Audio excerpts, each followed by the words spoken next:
नरेंद्र मोदी जी, ये छुरी लो और हो सके तो इससे बड़ा कोई चाकू हो वो लो और पूरे देश के सवर्णों के घरों को चिन्हित करो और अपनी सेना को या प्रशासन को आदेशित करो कि जहां भी कोई सवर्ण दिखे उसकी गर्दन पे चाकू लगा के उसे मार दिया जाए या फिर बंदूक की गोली से मार दिया जाए, एवं उससे भी कोई बच जाए तो फांसी के फंदे या आग जला के मार दिया जाए।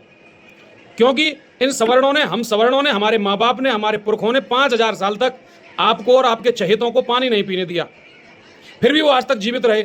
इसीलिए आपने SC/ST एक्ट को और ज़्यादा उत्पीड़न के रूप में प्रयोग करने के लिए ब्रह्मास्त्र बना के आगे कर दिया, जिससे लोगों में काम न करके इन मुकदमों को जो बेचारे निर्दोष होते हैं, पीड़ित होते हैं, उन पे लगा के उनसे धन उगाही का साधन बनाया जा सके।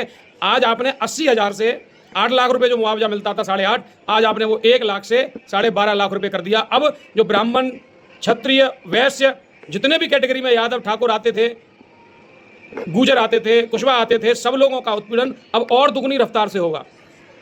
और आपने तो थाने भी अलग कर दिए, तो उनकी तो सुनवाई भी उसी तरीके से होगी। एक देश एक संविधान तो है नहीं, यहाँ तो 4 देश और 4 संविधान वाली बात हो रही है। यद्यपि अगर आपने इस व्यवस्था को नहीं रोका तो हम इस कानून को खत्म करने की मांग नहीं करेंगे, हम मांग करेंगे सवर्ण राष्ट्र की।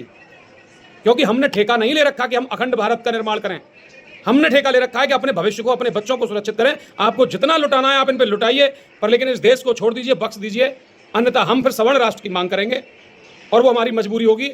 हमारे पूर्वजों ने अपनी विरासतों को, अपनी राज्य संपदाओं को, राजतंत्र को खत्म करके लोकतंत्र को जन्म दिया था।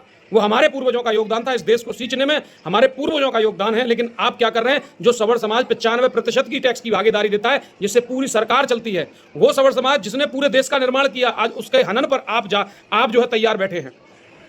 तो अब ये कतई बर्दाश्त नहीं किया जाएगा। मोदी जी, हम कतई बर्दाश्त नहीं करेंगे। भाजपा कल जाए सो आज चली जाए, पूरी भाजपा खत्म हो जाए, हमें कोई फर्क नहीं पड़ता। अब हमें अपने बच्चों के भविष्य की चिंता करनी पड़ेगी। और मैं उन लोगों से बोलना चाहूंगा जो बेशर्म बनके और नालायक बनके अभी भी राजनीतिक दलों की गुलामियां कर रहे हैं, जागो। 1990 में इन्हीं क्षत्रिय समाज को इन्हीं नेताओं ने अपनी कुर्सी के लिए बांट दिया था, जहां जाट, यादव, गुजर ये सब आपस में लड़ने लगे, कुशवाहा, सब लोग आपस में लड़ने लगे। ये देश तुम्हारा है, इसको बचा लो, वरना अभी ये खंड खंड करके आपस में लड़ा के मरवाने की तैयारी में है।